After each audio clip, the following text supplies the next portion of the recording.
지난 시간 마지막에 바울은 내가 내 몸을 처 복종하게 함은 내가 남에게 전파한 후에 도리어 버림을 당할까 두려워함이로다. 9장 27절에 그렇게 말씀을 했습니다.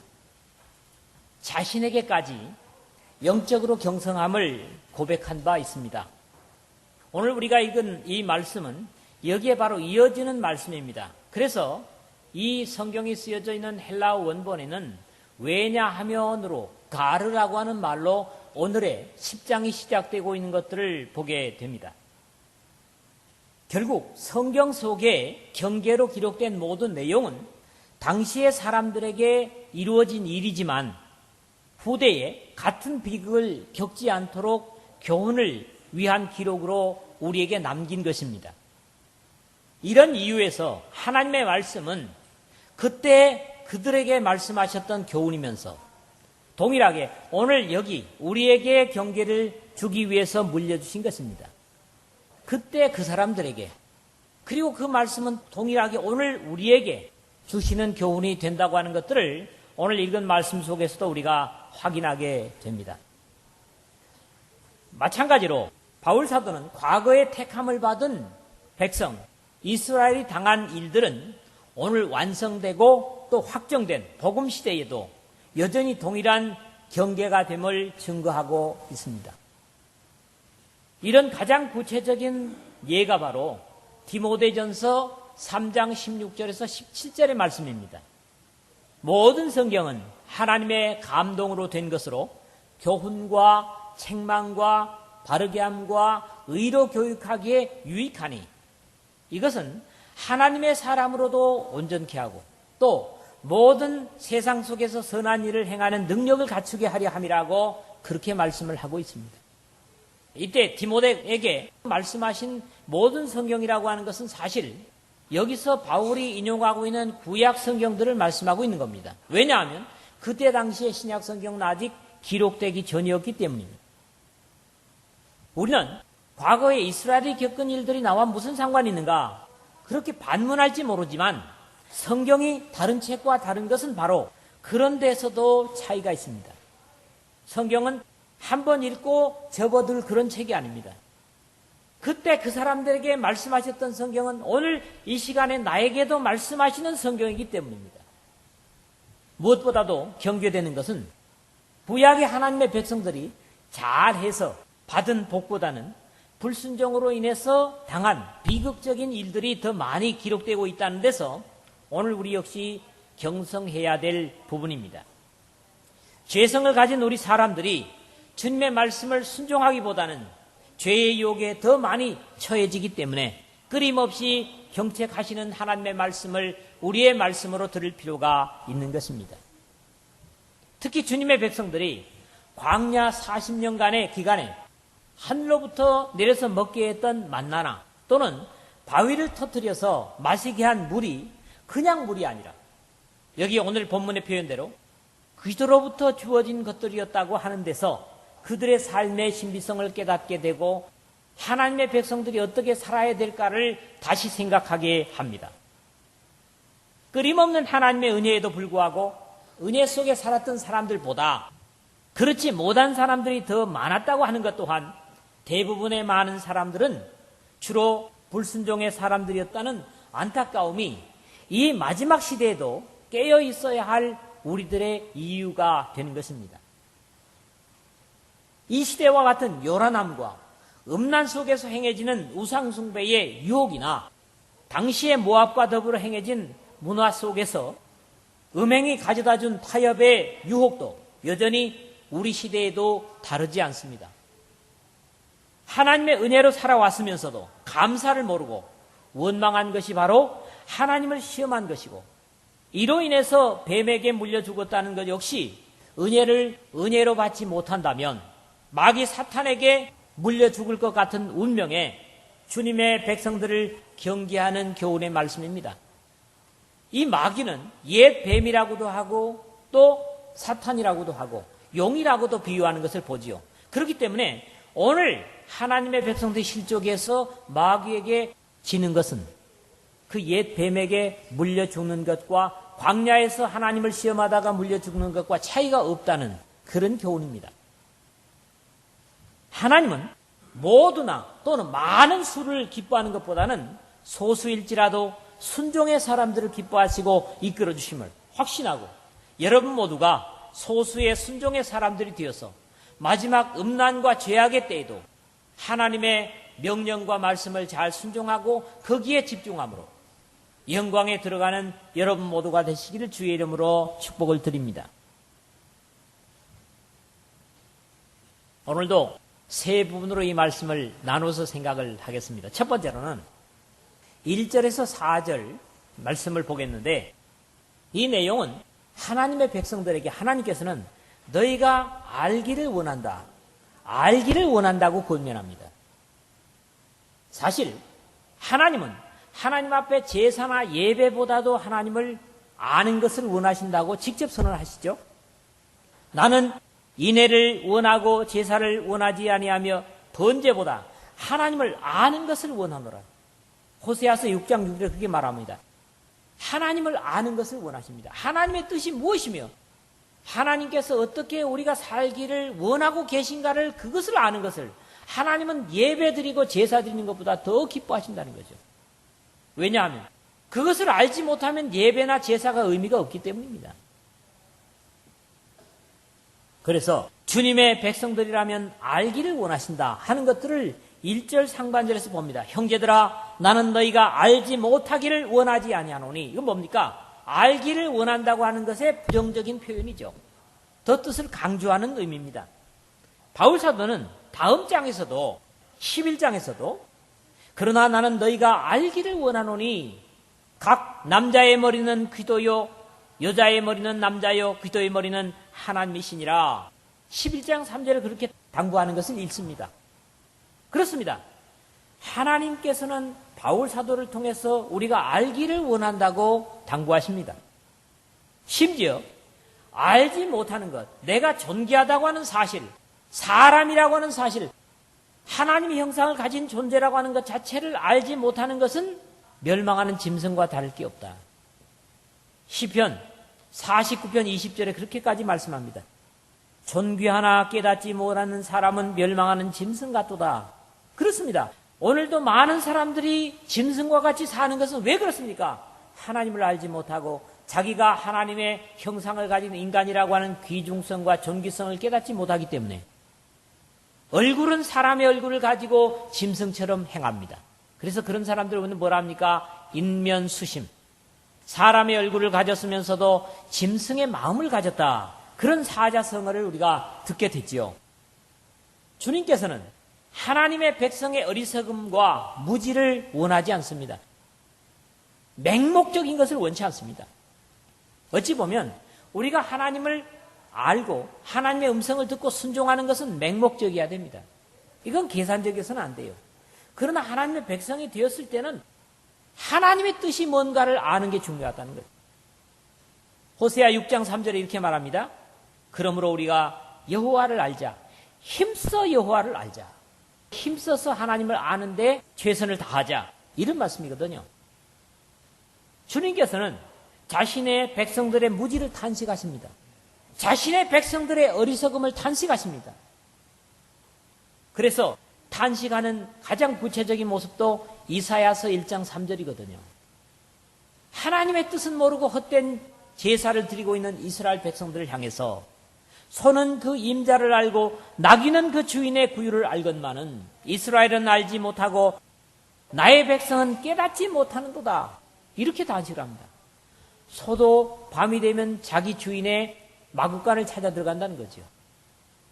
그런데 어떻게 짐승과는 구별된 사람, 그것도 하나님의 백성으로 구별된 거룩한 백성이라고 하면서도 하나님을 몰라서 되겠는가? 이래서 계속해서 17절까지 탄식하는 내용을 우리가 이사야서 1장에서 보게 됩니다.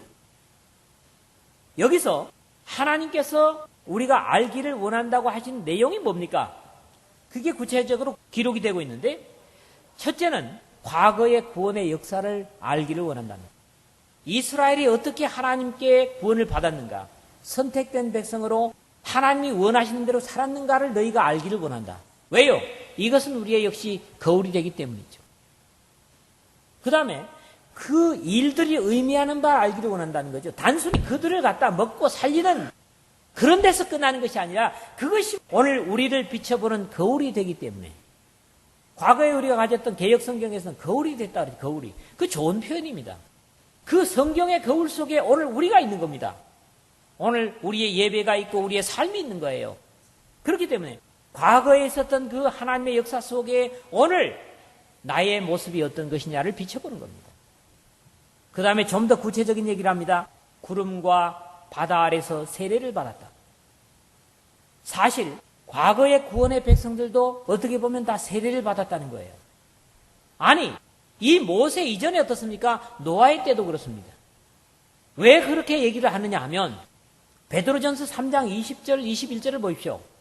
물로 말미암아 구원받은 사람이 겨우 8사람이니. 그래서 21절은 뭡니까? 물은 곧 너희를 구원하는 표니 세례라는 거예요. 그러니까 노아의 때 8사람이 방주 속에서 구원받은 것도 바로 세례라는 겁니다. 그리고 애굽에서 이스라엘 백성들이 홍해를 거쳐서 나온 것도 세례라는 거예요. 그렇습니다. 세례를 거쳐서 하나님 백성이 됩니다. 그리고 이 홍해의 세례를 받았음에도 불구하고 구원받지 못한 사람들이 광야에서 엎드러진 모습이에요. 세상과 타협하면서 결국 망한 그런 모습입니다. 최후의 요단강을 건너가는 죽음의 마지막에 역시 세례로 상징할 수 있는 겁니다만은 하나님의 백성이 되는 데까지는 은혜입니다. 그러나 마지막에 하나님의 나라를 내 것으로 쟁취하는 것은 뭡니까? 하나님의 성령과 내가 동역해서 이루어내는 거예요. 구원을 이루는 것입니다. 그 다음에 신령한 음식과 신령한 음료를 마셨다 그랬어요. 이것은 뭐에 비유됩니까? 주님의 만찬에 비유됩니다. 우리는 하늘에서 만나가 내려서 먹었다. 그걸로 끝나는 걸로 알아요. 그리고 바위에서 물이 터져서 마셨다. 시원하게 마셨다. 아닙니다. 이건 뭘 얘기하느냐? 바로 예수 그리스도를 통해서 마셨다는, 먹고 마셨다는 거예요. 신령한 음식. 오늘 우리가 나누는 광야 속에서 이스라엘 백성들이 만나와 반석에서 물을 마셨다면 우리는 바로 우리를 위해서 희생하신 예수 그리스도의 살과 피를 기념하는 그런 깊은 의미를 여기서도 우리가 깨닫게 되는 것입니다. 우리 조상들이 다 구름 아래 있고 바다 가운데로 지나며 모세에게 속하여 다 구름과 바다에서 세례를 받고 1절 하반절에 2절에 그랬는데 이 말씀의 배경은 물론 출애굽기 13장 21절 여호와께서 그들 앞에서 가시며 낮에는 구름 기둥으로 그들의 길을 인도하시고 역시 출애굽기 13장 22절이나 또는 14장 19절 24절 역시 같은 의미를 기록하고 있습니다. 그러니까 하나님께서 구름 기둥으로 이스라엘을 감싼 것 자체도 뭘로 표현하고 있어요? 세례로 표현하고 있어요. 그리고 여기에서 중요시 되는 게 뭡니까? 다라는 겁니다. 다. 이 말은 뭐예요?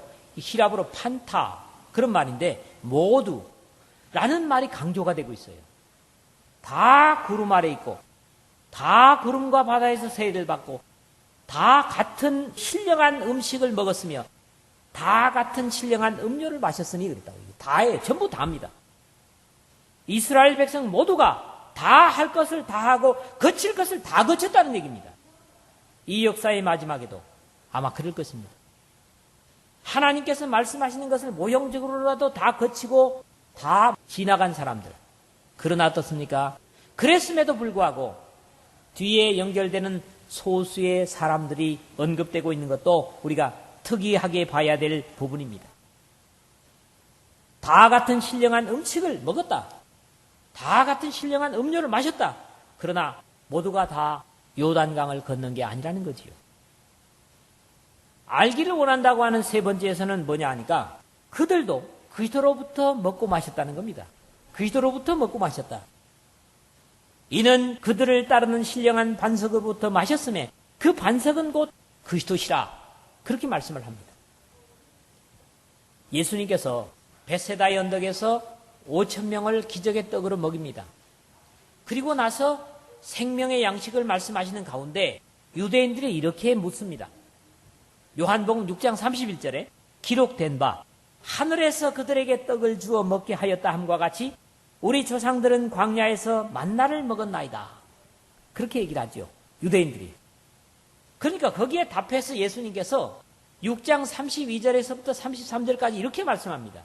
예수께서 이르시되 내가 참말로 참말로 너희에게 있노니 모세가 너희에게 하늘로부터 떡을 준 것이 아니라 내 아버지께서 너희에게 하늘로부터 참떡을 주시나니 과거의 떡을 준 것 제쳐놓고 다시 참떡을 주신다. 그렇게 말씀하십니다.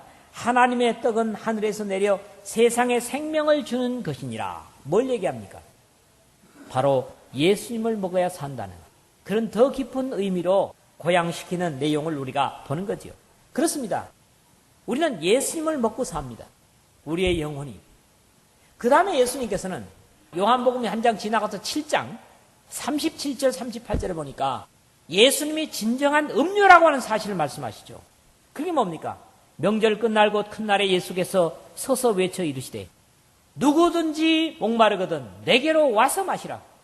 여러분, 광야에서 이스라엘 백성들은 목마를 때에 반석에서 물을 내서 마셨습니다. 그런데 이제 예수님이 오시면서부터 뭐라고 합니까? 누구든지 목마르거든 내게로 와서 마시라. 아니죠. 우물로 가야죠. 지금 같으면 정수기 물을 틀어야죠. 아닙니다. 이것은 신령한 음료를 얘기하는 겁니다. 나를 믿는 자는 성경의 이름과 같이 그 배에서 생수의 강이 흘러나오리라 하시니, 그래서 계속해서 하나님의 아들 예수 그리스도의 생수에 흐르는 강 같은 시원함, 그게 뭐라고요? 성령이라는 거예요. 하나님은 그의 백성들이 무조건 꾸벅꾸벅하는 걸 원치 않습니다. 하나님의 뜻을 알고 하나님의 의지를 따라서 사는 것을 하나님은 무엇보다도 바라십니다. 이게 오늘 말씀에서 첫 번째죠. 두 번째로는 6절하고 11절에 계속해서 뭐라고 합니까? 과거의 일을 본보기로 삼아야 한다. 그렇게 얘기를 합니다. 오늘 5절, 6절, 그리고 11절인데 마지막 절을 제가 여기에다 같이 붙였습니다. 과거의 일을 본보기로 삼아야 한다. 과거에 어떤 사람이 시도하다가 죽은 일을 따라 한다면 나도 어떻습니까? 죽을 가능성이 큽니다. 과거에 망한 것을 따라하면 나도 망합니다. 그렇기 때문에 이 교훈은 영적으로 그것과 같다는 거지요. 과거에도 어떻습니까? 5절에 보는 대로 더 많은 사람이 멸망을 당했습니다. 그러나 그들의 다수를 하나님이 기뻐하지 아니하셨으므로 그들이 광야에서 멸망을 받았나니 그랬다고요. 여러분, 하나님은 모든 사람이 구원을 받으며 진리를 아는데 이르기를 원하시느니라고 했어요. 그런데 왜 하나님이 다수를 기뻐하지 않습니까? 이 다수는 무슨 다수입니까? 하나님을 불순종하는, 하나님을 거역하는 다수입니다. 그렇기 때문에 지금도 하나님은 더 많은 사람이 구원받고 하나님 앞에 세워지기를 원하십니다. 그래서 이 말씀 오해하면 안 돼요. 하나님이 다수를 기뻐하지 않는다? 아닙니다. 하나님은 모든 사람이 다수가 구원받기를 원하십니다. 그게 하나님의 심정이죠. 신령한 하늘로부터 오는 음식이나 생수보다는 애굽의 고깃가마를 더 그리워하는 사람들이 많았습니다. 우리가 신앙 속에 신령한 것들보다는 세상의 고깃가마 같은 우리 육신을 즐겁게 하는 것들을 얼마나 좋아합니까? 그래서 이렇게 기록을 합니다. 이스라엘 자손이 그들에게 이르되 우리가 애굽 땅에서 고깃가마 곁에 앉아 있던 때와 떡을 배불리 먹던 때에 여호와의 손에 죽었더라면 좋았을 것을 너희가 이 광야로 우리를 인도해내어 이 온 회중이 줄여 죽게 하는도다. 출애굽기 16장 3절 그렇게 불평을 합니다. 여러분, 이스라엘 백성들이 광야에서 줄여 죽었다는 사람이 한 사람도 있습니까? 없습니다. 하나님은 늘 풍성하게 채우셨습니다. 또 민수기서 11장 4절에 6절에 보니까 과거의 얘기를 돌이키면서 이런 얘기를 합니다. 그들 중에 섞여 사는 다른 인종들이 탐욕을 풍부해 이스라엘 자손도 다시 울며 이르되 누가 우리에게 고기를 주어 먹게 하랴? 우리가 애굽에 있을 때는 값없이 생선과 오이와 참외와 부추와 파와 마늘들을 먹은 것이 생각나거늘 이제는 우리의 기력이 다하여 이 만나 외에는 보이는 것이 아무것도 없도다 하니, 여전히 하나님께서 주시는 신령한 음식보다는 과거의 애굽의 모든 좋았던 것들을 기억하면서 뭐랍니까? 기력이 쇠한다. 요즘 말로 얘기하면 우리 정력이 다 떨어진다. 이게 얼마나 육신적입니까? 영적이지 못한 것입니까? 그렇습니다. 더 많은 사람이 멸망받은 이유는 하나님의 약속과 영광보다는 과거의 세상, 애굽을 되돌아봤기 때문입니다. 이러한 일들은 중요한 오늘의 본보기입니다. 오늘 6절에 보십시오. 이러한 일은 우리의 본보기가 되어 우리로 하여금 그들이 악을 즐겨한 것 같이 즐겨하는 자가 되지 않게 하려 함이니. 여기 과거의 개역 개정이 뭐라 했어요? 이런 일이 우리에게 거울이 된다 그랬어요. 거울을 쳐다볼 때 왜 쳐다봅니까? 뭐 이게 티나 점이 없는가? 이게 살피고 나오잖아요. 우리는 영혼의 거울을 들여다보는 거예요. 영혼의 거울이 뭡니까? 바로 하나님 말씀 성경입니다. 거기에서 멸망당한 그 사람들의 모습을 보면서 내가 그 사람들과 같지 않은가를 들여다보는 겁니다. 굉장히 중요한 거죠. 또 11절에 그들에게 일어난 이런 일은 본보기가 되고 또한 말세를 만난 우리를 깨우치기 위하여 기록되었느니라. 그때보다도 더 중요한 건 뭡니까? 오늘 우리거든요. 왜? 말세를 만난 때에 우리가 있기 때문에. 마지막에 깨우치지 못한다면 나머지는 뭐가 남겠어요? 멸망밖에 없습니다. 그렇기 때문에 이 마지막 절의 말씀이 우리에게 더욱 호소를 합니다. 그렇죠? 이런 모든 구약의 이야기들, 어찌 보면 부끄럽고 수치스럽고 아픈 이야기들 왜 하나님께서 기록하셨다고요? 오늘 우리를 깨우치기 위해서. 잊지 마십시오. 세 번째로는 7절에서 10절인데 너희는 그들과 같이 하지 말라. 계속해서 반복해서 얘기를 합니다. 네 가지를 적어도 여기서 얘기를 하고 있죠. 첫째는 뭐예요? 우상 숭배하는 자가 되지 말라. 실제로 그랬습니다. 그들 가운데 어떤 사람들과 같이 너희는 우상 숭배하는 자가 되지 말라. 기록된 바 백성이 앉아서 먹고 마시며 일어나서 뛰논다 함과 같으니라 그랬어요. 바울 사도는 8장에서 우상의 제물에 대한 문제를 이미 다루었습니다. 여기서는 이스라엘 백성의 우상 숭배와 고린도 교회의 우상 숭배를 비교합니다. 출애굽기 32장 1절에서 6절의 내용이죠. 어떤 내용이었습니까? 모세가 법궤에 늘 두 돌판의 십계명을 들고 내려올 때 이스라엘 백성들이 이미 금송아지, 애굽에서 봤던 금송아지를 만들어 가지고 난리가 났어요. 그때에 이어지는 내용들이죠. 고린도 교회의 일부 교우들 중에서는 앞에서 우리가 본 바 있습니다마는 믿음이 약한 사람들이 실족할 수도 있음에도 불구하고 우상의 신전에서 음식을 먹는 것이 마치 신앙의 담력과 자유를 가지고 있는 것처럼 착각하고 우상의 제물을 먹는 사람들이 있었던 것 같습니다. 무엇보다도 이 7절의 마지막 말씀이 우상숭배와 관련되어 있다고 하는 거 우리가 깊이 볼 필요가 있어요. 우상숭배는 늘 음란과 관련되어 있다는 사실입니다. 요즘 저는 참 우리 시대의 가난함을 탄식을 합니다. 오죽 가난하면 여자들이 팬티만 입고 다니겠어요. 옷감이 모자라서. 그러면서도 그것도 옷은 짤막한 게 왜 그리 비싼지 몰라. 그런데 보세요. 그러면서도 뭐 성범죄가 일어난다. 다 관련 있는 겁니다. 어떻게 보면 피해를 당할 수 있는 사람들이 조작하는 것도 되는 거예요. 안타까운 겁니다. 그렇지 않습니까? 결국 우상 숭배는 언제나 음란을 대동합니다. 이 시대가 얼마나 음란합니까? 그 다음에 두 번째는 뭐 하지 말라? 음행하지 말자. 그렇게 말씀하죠. 그들 중에 어떤 사람들이 음행하다가 하루에 2만 3천 명이 죽었나니 우리는 그들과 같이 음행하지 말자. 이 경고는 민수기 25장 1절에서 9절의 말씀입니다. 거기서 보면 전체로 죽은 사람이 2만 4천이었어요. 그런데 하루에 죽은 사람은 2만 3천이었다는 거죠. 엄청난 수입니다. 전쟁도 아니고 말이죠.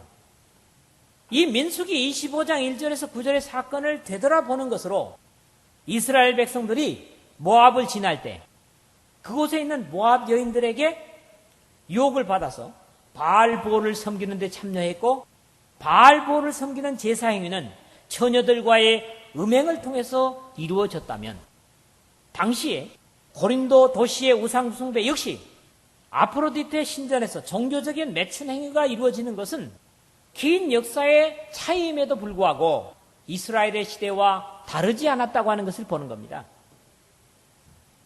음행하다가 하루에 2만 3천 명이 죽었나니, 적어도 그 일로 죽은 사람들이 2만 3천 명이었지만은 이 역사의 마지막에 더 많은 사람이 영원히 멸망할 것입니다. 우리는 그런 사실들을 머리에 둬야만 합니다. 세 번째, 뭘 하지 말라? 주님을 시험하지 말라. 9절에 그렇습니다.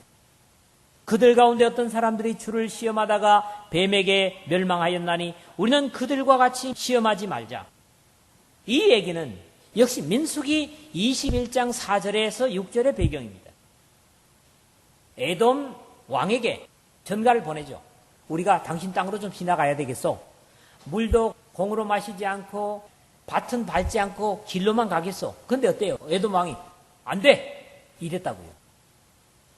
그래서 에돔을 돌아가게 됐습니다. 그랬더니 길이 거칠기 때문에, 길이 좋지 않기 때문에 백성의 마음이 상합니다. 그런데 길 때문에 마음 상한 게 어디로 튀냐 하면 하나님과 모세를 원망하면서 엉뚱한 불평들을 늘어놓습니다. 어찌하여 우리를 애굽에서 인도해내어 이 광야에서 죽게 하는가? 이곳에는 먹을 것도 없고 물도 없도다. 우리 마음이 이 하찮은 음식을 싫어하느라. 5절에 그랬다고요. 어찌 보면 이 사건은 하나님의 인내를 시험하는 사건이었습니다. 마찬가지로 당시 고린도의 일부 교우들도 이교도들의 우상축제에 참여함으로 주님을 시험하고 자신들을 우상숭배의 죄에 빠지지 않도록 구원하실 수 있는지를 시험하는 데까지 하나님의 오래 참으심과 용서를 시험하는 모습을 나타냈던 거지요. 안타까운 이야기입니다. 결국 불평하는 것은 하나님을 시험하는 겁니다. 하나님은 시험을 당하실 분이 아니십니다. 그럼에도 불구하고 오늘날 이런 모습의 우리 모습들이 얼마나 많습니까? 네 번째는 뭘 하지 말라? 원망하지 말라는 겁니다. 10절이죠. 그들 가운데 어떤 사람들이 원망하다가 멸망시키는 자에게 멸망하였나니 너희는 그들과 같이 원망하지 말라. 누구에게 멸망당했어요? 멸망시키는 자. 애굽에 들어와서 장자를 친 자들 얘기합니다. 자, 이 네 번째 바울이 인용하는 사건은 민수기 16장에 호라와 다단과 아비람의 반역을 떠올리는 내용으로 하나님께서 세워주신 모세와 아론을 원망하는 것으로 인해서 땅이 입을 벌려서 호라의 가족들을 삼키고 백성들은 연병으로 죽었던 사건을 떠올립니다. 고린도 교회 역시 하나님께서 세우셔서 교회를 개척하게 한 바울을 원망하는 어리석음을 범하였던 것을 받고 9장에서 바울 사도는 자기가 결코 다른 교회에서는 몰라도 너희들에게는 원망받을 대상이 아니라고 하는 사실을 9장에서 말씀한 바 있습니다. 하나님께서 그의 백성들에게 바라시는 것은 원망이 아닙니다. 감사로 제사를 드리는 자가 나를 영화롭게 하나니 시편 50편 23절에 고백하는 아삽의 노래를 우리가 들을 수 있습니다. 여러분, 오늘 우리가 예수님의 희생을 기념할 수 있다고 하는 것도 대단한 감사합니다. 투정과 원망으로 하십니까? 하나님께서 기뻐하지 않습니다. 하나님은 우리에게 감사를 받으시고 찬양을 받으시기에 합당한 일을 하셨습니다. 그의 하나밖에 없는 독생자를 우리의 죄를 위해서 죽게 하시고 장사 지내게 하시고 그리고 물론 부활시키시고 하늘에 승천하셨습니다. 다시 이 땅에 오실 것입니다. 우리에게 자격이 있어가 아니라 우리를 불쌍히 여기시고 사랑하신 하나님의 절대적인 은혜 때문입니다. 그렇기 때문에 하나님의 백성들에게서 원망의 입술이 있다면 그것은 하나님의 백성으로 옳지 않은 것입니다. 말씀을 맺습니다. 하나님은 그의 백성들이 주님의 뜻과 기뻐하심이 무엇임을 알고 섬기기를 원하십니다. 주님께서는 절대로 그의 백성들이 맹목적으로 자신을 섬기는 것을 원치 않습니다. 알지 못하고 제사하는 것은 우상 숭배자들입니다. 우리는 하나님을 알고 하나님의 사랑을 알고 바울이 에베소서에 뭐랍니까? 그의 사랑의 넓이와 깊이와 높이와 길이가 어떠함을 알아. 알기를 원하시는 거죠. 뿐만 아니라 과거의 구원의 역사 속에 행해진 모든 것들은 오늘 우리에게 본보기가 된다는 사실입니다. 그러므로 복받은 본보기를 우리 모두의 모범으로 삼아야만 합니다. 비극적이고 멸망당한 본보기를 우리 자신의 것으로 삼지 말아야 될 것입니다. 하나님을 아프게 하고 진노케 하던 과거의 모습들을 오늘 우리의 경계로 삼아서 그들과 같이 멸망당하고 저주받을 것이 아니라 순종하여 영생의 복을 쟁취하는 하나님의 기뻐하시고 또 온전하시고 사랑하시는 거룩한 백성들로 사시기를 주님의 복되신 이름으로 축원을 드립니다.